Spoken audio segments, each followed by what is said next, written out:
Hello दोस्तों। स्वागत है आपका हमारे यूट्यूब चैनल जिसका नाम है ड्रीम पाठशाला ग्रो बियॉन्ड लिमिट्स। तो आज हम बात करने वाले हैं एनआरआई, ओसीआई और पीआईओ में क्या डिफरेंस है। देखिए, आज की डेट में तो क्या है कि पीआईओ को ओसीआई में ही मर्ज कर दिया गया है, लेकिन ये टॉपिक बहुत चलता रहता है। हमारे प्रधानमंत्री जो हैं वो फॉरेन घूमते रहते हैं, इसलिए ये टॉपिक कहीं ना कहीं इम्पोर्टेंट हमेशा बना रहता है, क्योंकि लोगों को ये समझ नहीं आ पाता कि इनमें बेसिक डिफरेंस है क्या। तो आज हम इस चीज़ के बारे में विस्तार से चर्चा करेंगे, बने रहिए हमारे साथ।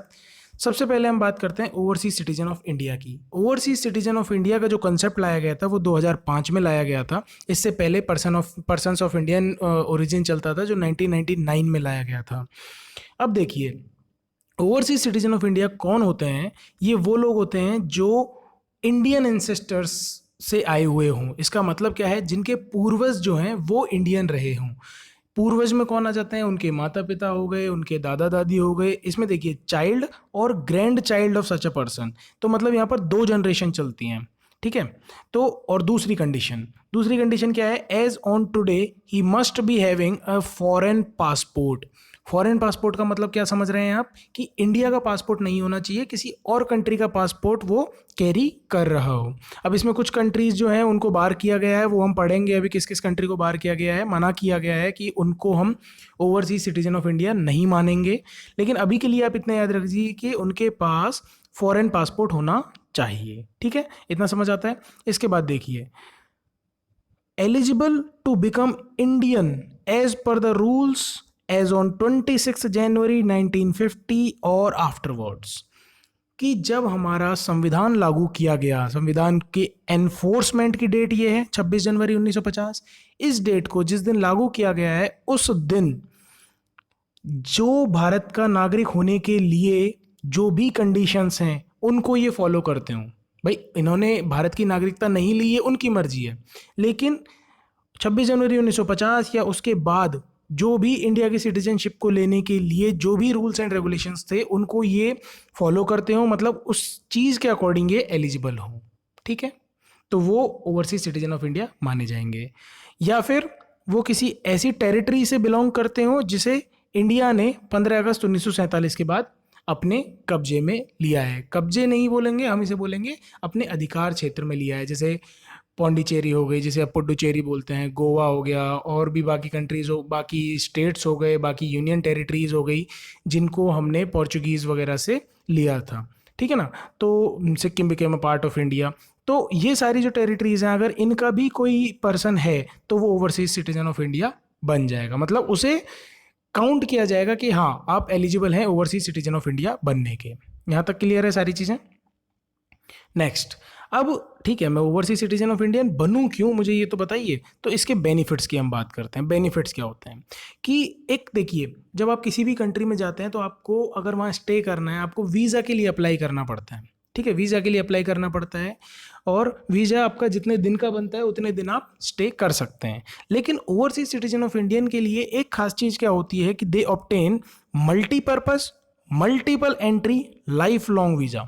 इस चीज़ का मतलब समझिए, इस चीज़ का मतलब क्या हो गया कि उनका एक बार वीज़ा बन गया, ठीक है ना। मतलब वीज़ा बनने से मतलब है उनके पास ओसीआई का कार्ड है, कि मेरे पास ओसीआई कार्ड होल्डर हूँ मैं।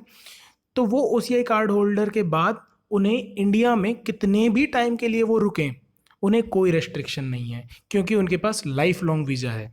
बहुत लोग हैं इंडिया में ऐसे रुकते हैं जो ओसीआई हैं, इंडिया की उनके पास सिटीजनशिप नहीं है, लेकिन वो ओसीआई कार्ड होल्डर हैं, ठीक है ना। तो मल्टीपर्पज़ मल्टीपल एंट्री, कभी भी आओ कभी भी जाओ, कोई दिक्कत नहीं है। No restriction on period of stay in India which benefit other persons don't get. ये बेनिफिट इन्हें मिलता है कि ये कितने भी टाइम के लिए इंडिया में रुक सकते हैं, कोई दिक्कत वाली बात नहीं है।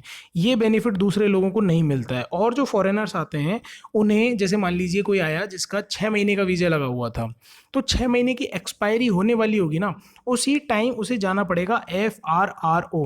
FRRO क्या होता है कि अपने पास के थाने में या जो भी ऑथराइज्ड ऑफिस होगा वहाँ पे जाना पड़ता है, जहाँ पे फॉरेनर रीजनल रजिस्ट्रेशन ऑफिस जिसे हम बोलते हैं। वहाँ पर जाकर बताना होता है कि मेरा वीज़ा एक्सपायर हो रहा है, आगे की फर्दर कार्रवाई शुरू की जाए, ठीक है ना। तो इस तरीके का एक्सपायरेशन होता है। अब इसमें कौन कौन सी कंट्रीज एलिजिबल नहीं है, मेन तो पाकिस्तान और बांग्लादेश, ये 2 कंट्रीज़ जो हैं वो एलिजिबल नहीं है, और एक दो छोटी मोटी कंट्री हैं जो इतना डिटेल में जाने की ज़रूरत नहीं। हमें इतना देखना है कि मेन जो है पाकिस्तान और बांग्लादेश, याद रखिएगा ये 2 कंट्रीज़ OCI बनने के लिए एलिजिबल नहीं है। नेक्स्ट मूव करते हैं। अब आता है पर्सन्स ऑफ इंडियन ओरिजिन। ठीक है, ये कंसेप्ट 1999 का था, जैसा कि मैंने आपको बताया। इन लोगों में और OCI में क्या डिफरेंस है, आप इन चीज़ों को समझ के चलिएगा, इन लोगों में और OCI में क्या डिफरेंस है, तो आपको बहुत अच्छे से समझ में आ जाएगा। ये लोग जो हैं they must be having an Indian passport at any point of time in the past. मतलब कभी ना कभी इन लोगों के पास इंडिया का पासपोर्ट रहा हो। OCI में हमने ऐसी बात नहीं पढ़ी है। OCI में हमने क्या बोला, इंडियन एंसेस्टर्स होने चाहिए। यहाँ हम बोल रहे हैं कि इनके पास कभी ना कभी इंडिया का पासपोर्ट रहा हो। एक डिफरेंस पता लगा, वहाँ हमने पढ़ा कि पेरेंट्स या ग्रैंड पेरेंट्स, ठीक है, पेरेंट्स या ग्रैंड पेरेंट्स जो हैं वो उनके इंडियन रहे हों कभी, मतलब हमने कपल ऑफ जनरेशन्स की बात की, हमने 2 जनरेशन्स की बात की। यहाँ हम बात कर रहे हैं पेरेंट्स, ग्रैंड पेरेंट्स और ग्रेट ग्रैंड पेरेंट्स, मतलब हम 3 जनरेशन्स की बात कर रहे हैं। तो मतलब एक जनरेशन हम एक्स्ट्रा लेकर चल रहे हैं। ठीक है, अब इसमें बहुत सारी कंट्रीज़ हैं जिनको हमने मना किया है कि नहीं, यू आर नॉट एलिजिबल। अब देखिए आसपास की कंट्रीज़, हमारा इंडिया हो गया, ये हमारा इंडिया हो गया। आप देखिए ये, सॉरी ऐसा ही मैप बना है, लेकिन आपको जो चीज़ ध्यान रखनी है, ईरान यहाँ पर है, अफ़गानिस्तान यहाँ पर है, पाकिस्तान यहाँ पर है, तो ये 3 कंट्रीज़ अलाउड नहीं है। नेपाल यहाँ है, भूटान यहाँ है, बांग्लादेश यहाँ है, श्रीलंका नीचे है, चाइना यहाँ है। ये सारी कंट्रीज़ एलिजिबल नहीं है। लेकिन इससे आपको एक क्वेश्चन पूछ सकता है, आपके दिमाग में ये आएगा कि हमारे जितने भी नेबर्स हैं उनको हमने अलाउड नहीं किया है, क्योंकि देखिए पाकिस्तान आ गया, अफगानिस्तान आ गया, श्रीलंका आ गया, चाइना आ गया, भूटान आ गया, नेपाल आ गया, बांग्लादेश आ गया। आपको लगेगा एक जनरलाइज सा स्टेटमेंट दे देगा कि PIO के अंडर हमारी जितनी भी नेबरिंग कंट्रीज़ हैं उनको अलाउड नहीं किया गया है, तो ये स्टेटमेंट क्या हो जाएगा, गलत हो जाएगा। बस इतना ही आपको रीड बिटवीन द लाइन्स होना चाहिए कि म्यांमार जो है वो एग्जेम्प्टेड नहीं है, म्यांमार के लोगों को अलाउ हमने किया है कि ठीक है आप पर्सन्स ऑफ इंडियन ओरिजिन बन सकते हैं। यहाँ तक समझ में आता है, आगे बढ़ते हैं। अब इनको बेनिफिट्स क्या हैं, जो हमने उनको बात की थी कि उनको FRRO की ज़रूरत ही नहीं है, फॉरेनर्स रीजनल रजिस्ट्रेशन ऑफिस में जाने की ज़रूरत ही नहीं है, इन लोगों के लिए ऐसा नहीं है। तो PIO वालों के लिए एक नुकसान हो गया। PIO जबकि देखा जाए तो जो उनके लिए टर्म्स एंड कंडीशंस हैं वही इनके लिए टर्म्स एंड कंडीशंस हैं, एलिजिबिलिटी भी सेम बन रही है, लेकिन इनके लिए थोड़ा सा लॉस हो रहा है। इनको 180 दिन का मिलेगा एक्स्ट्रा कि भाई आज तुम्हारा वीज़ा जो है ख़त्म होने वाला है, उसके बाद आप 180 डेज तक और रुक सकते हैं, उसके बाद आपको FRRO में जाना ही पड़ेगा। तो ये बोलेंगे कि यार तो हमें लॉस हो रहा है। इनका भी मल्टीपर्पज़ मल्टी एंट्री वीज़ा लगेगा, लेकिन उनका क्या था, उनका लाइफ लॉन्ग था, इनका क्या है 15 साल का है, तो इन्हें बुरा लगेगा कि नहीं लगेगा, बिल्कुल लगेगा। तो इन्होंने मोदी जी से डिमांड की कि मोदी जी आप आ गए हैं अब सरकार में, तो ऐसा कीजिए हमें कुछ बेनिफिट दीजिए, हम PIO वालों को तो नुकसान हो रहा है। तो मोदी जी ने कहा मित्रों 2015 के बाद आपके OCI और PIO जो है उनको मर्ज करके हम OCI कार्ड ही इशू किया करेंगे, क्योंकि OCI कार्ड में बेनिफिट ज़्यादा हैं। ठीक है, उनको लाइफ लॉन्ग रह सकते हो, उनको FRRO में 180 डेज़ के बाद जाने की ज़रूरत नहीं है, और भी बहुत बेनिफिट्स होते हैं, उतनी डिटेल में हमें ज़रूरत नहीं है। तो 2015 के बाद से अब देखा जाए तो OCI कार्ड ही इशू होते हैं। यहाँ तक समझ में आता है, आगे बढ़ते हैं। अब आता है NRI। ये हैं कौन, ये लोग हैं, इन लोगों के बारे में बेसिकली कॉन्स्टिट्यूशन में इतना ज़्यादा मेंशन नहीं है। ये बेसिकली क्या है, Indians, very much Indians they are. ठीक है, ये क्वेश्चन कई बार पूछ लेते हैं कि NRIs आर नॉट इंडियंस। नहीं, NRIs आर इंडियंस, उनके पास इंडियन सिटीजनशिप है। ठीक है ना। तो इसके बाद NRI के लिए कंडीशन क्या होती है, 1 साल के अंदर अंदर आप 182 दिन, मतलब टोटल 365 डेज होते हैं, मतलब 50% से ज़्यादा टाइम आप फॉरेन में रहे हों, तो वो आप NRI बन जाएंगे। ये काम किया क्यों जाता है, ज़रूरत क्या है इस चीज़ की। देखिए ये काम किया जाता है टैक्स बेनिफिट्स के लिए। क्यों, टैक्स बेनिफिट से होता क्या है कि अर्निंग जो आप कर रहे हो आउटसाइड इंडिया वो टैक्सेबल नहीं है इंडिया में। ठीक है, तो इसलिए लोग क्या करते हैं, अपना फॉरेन में बिजनेस शुरू किया, आधे टाइम फॉरेन में रहो और फॉरेन से जो इनकम होगी उसका आप रेमिटेंस यहाँ पर दे सकते हो, लेकिन वो आपकी टैक्सेबल नहीं है, जो भी यहाँ वहाँ की इनकम है उस इनकम का वहीं टैक्स देना होगा। क्लियर होता है। फिर NRI कोटा मिलता है एजुकेशनल इंस्टीट्यूशंस में, तो इसलिए लोग क्या करते हैं, एनआरआई कोटा ले लेते हैं। बहुत सारे सेलिब्रिटीज़ हैं इंडिया में भी, बॉलीवुड वगैरह में भी, जो एनआरआई कोटा लेकर रहते हैं। डिफरेंट अकाउंट्स खुलते हैं बैंक में। जैसे आप जाएंगे, आपका सेविंग अकाउंट खुलेगा, करंट अकाउंट खुलेगा, टर्म डिपॉजिट आप वहाँ इशू कर सकते हैं, एफडी आरडी खुलवा सकते हैं।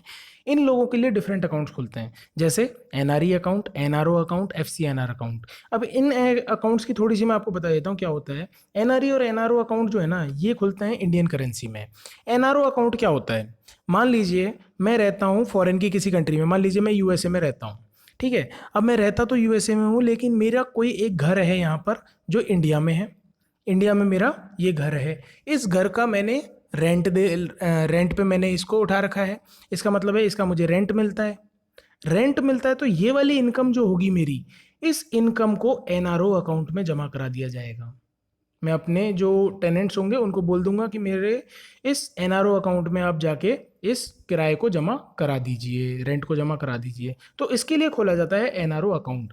इसमें से जब आप रिपेट्रिएट करना चाहते हैं, मतलब आप पैसा बाहर निकाल के ले जाना चाहते हैं, तो ये देखिए, ये इनकम इंडिया से की गई है, इंडिया में किराया लिया है ना, तो इंडिया से ये इनकम की गई है, तो इसके लिए आपको टैक्स देना पड़ेगा। तो एनआरओ पे जो भी इनकम होती है वो आपकी क्या होती है, टैक्सेबल।